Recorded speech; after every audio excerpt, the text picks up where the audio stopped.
Nasrec Centre. Now, the second day of the G20 got off to a rather polished start, and that's probably because the Johannesburg Leaders Declaration was signed before 9 o'clock yesterday. That is pretty unusual. That has opened up the runway for world leaders to really get down to business. Bilateral, trilateral meetings have been underway, including deals. And the fact that the United States is not here at all, delegations are saying it's made the whole process a whole lot freer. Now, before we project to what's expected today and what's likely to be done with this declaration, let's look back at all the drama and the excitement that happened yesterday at the very first G20 Summit on African soil. The time has come for South Africa to take up its rightful and responsible place in the community of nations. Today, as we open this G20 Leader Summit, South Africa is deeply aware of the profound responsibility that membership of the community of nations places upon us. We also understand the responsibility of being entrusted with the presidency of the G20. In the execution of its task, as president of the G20, South Africa has, throughout the past year, through its stewardship of some 130 meetings in various parts of South Africa, in other countries on the African continent, and beyond our shores, including at the United Nations, we have sought to undertake this task with care, with dignity, and with diligence. We have sought at all times to preserve the integrity and the stature of the G20, a premier forum of international economic cooperation. From its initial focus on broad macroeconomic issues, the G20 is now engaged on matters such as trade, sustainable development, health, education, science and technology, agriculture, energy, the environment, climate change, and many others. It has therefore broadened its scope as the challenges of the peoples of the world requires that they should be addressed.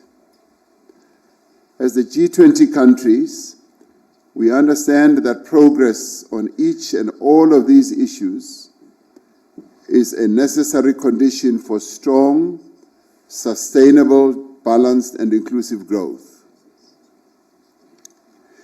In pursuit of and in conformity with the founding mission of the G20, South Africa adopted the theme Solidarity, Equality, and Sustainability for its presidency in 2025. It is essential that we break down divisions of economic status, of gender, of race, and geography. Sustainability involves meeting the needs of the present without compromising the ability of future generations to meet their own needs. As a founding member of the G20, South Africa has sought to ensure that the development priorities of the Global South and the African continent find expression firmly and permanently on the agenda of the G20. This is important not only for the people of Africa and the Global South. It is vital for global stability and security, alleviating resource pressures, managing population movements, and reducing the risk of conflict. We seek stability because it attracts investment, it improves planning and reduces the risk of global economic shocks. And we prioritize inclusive and vibrant markets because they are able to drive innovation and efficiency. Thriving economies lift people out of poverty. They encourage greater investment and trade, and they generate the revenue needed to invest in public goods. The threats facing humanity today, from escalating geopolitical tensions, global warming, pandemics, energy and food insecurity, to inequality, unemployment, extreme poverty, and armed conflict, jeopardize our collective future. It is therefore essential that we make greater and faster progress towards the achievement of the United Nations Sustainable Development Goals by 2030. We welcome the Seville Commitment adopted in June this year, which sets forth a renewed global framework for financing for development. We must use this framework to catalyze development investments at scale in developing economy countries. We must continue the reform of the international financial architecture, ensuring that institutions are strengthened and are more inclusive and are equipped to meet the challenges both of the present and the future. At the beginning of our G20 presidency, we identified 4 high-level priorities. Firstly, we focus on action to strengthen disaster resilience and response. While climate-induced natural disasters affect countries around the world, they have a particularly devastating impact on countries that cannot afford the costs of recovery and rebuilding. We have agreed that it is essential for the global community, international finance institutions, development banks, and the private sector to scale up post-disaster construction. Secondly, we agreed that we must take action to ensure debt sustainability for low-income countries. The G20 needs to renew its efforts to advance debt sustainability while at the same time laying emphasis on those countries in the global south that are suffering from debt repayments. Thirdly, we said we should mobilize finance for a just energy transition, increasing the quality and quantity of climate finance flows to developing economy countries. Fourthly, we emphasized the importance of harnessing critical minerals for inclusive growth and sustainable development through the beneficiation of the minerals at the place of extraction. In addition to these 4 priorities, we have prioritized issues of inclusive economic growth, industrialization, inequality, unemployment, and security and artificial intelligence.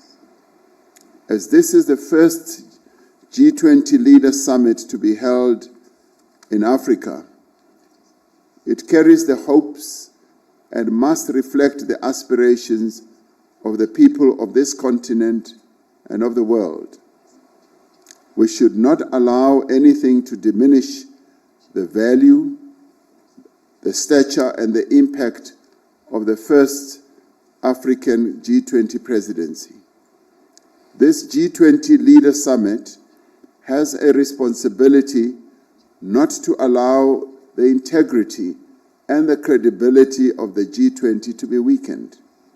In fact, from this summit, we should have a sense that the G20 has been strengthened.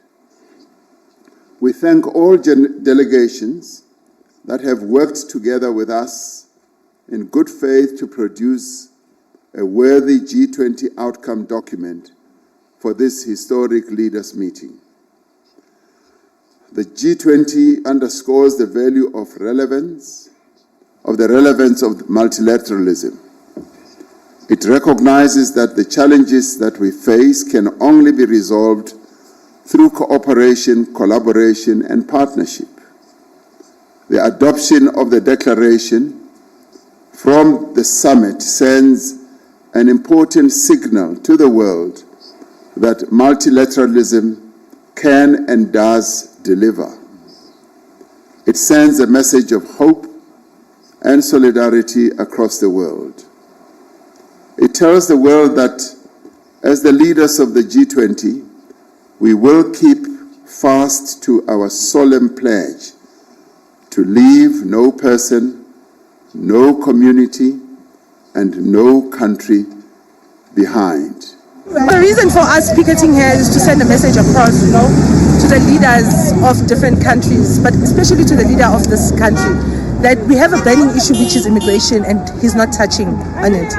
I was fortunate to attend the social summit, and part of the things we've spoken about is immigration, and we submitted our thoughts, and it was supposed to be tabled out in documents, and I'm hoping that it's still there. They will be discussing that, but what we're doing today is that we are picketing. We want other countries to know that these are the issues that we are facing as South Africans. Can they be part of that meeting? But we are denied. We are being placed 2 kilometers away from where the actual event is, which is not fair. Here, I saw you were tear gassed and pepper sprayed. The sad thing is that the force that they're showing to us as South Africans, they can't show it to criminals. That's why we have a Madanga Commission today. When they're supposed to do the right thing to the criminals, they don't do it. Some of us were arrested for fighting crime, for fighting illegality that's happening in the country. We went to take people to the police station who are illegal in the country, and some people were arrested. What's the job of the police if they can't protect the citizens? So quite an extraordinary day yesterday. I mean, firstly, the fact that we're seeing a G20 summit for the first time ever on African soil, the anger outside. Sell to millions of people online with Shopify's social media and marketplace integration. You can sell your products directly on social channels and reach millions more shoppers by connecting your store to Amazon, eBay, and more. Head over to Shopify and start your free trial today. Think, and I said this yesterday, I'm going to say it again because it is quite sublime for there to be good coffee at these media venues, and there was good coffee.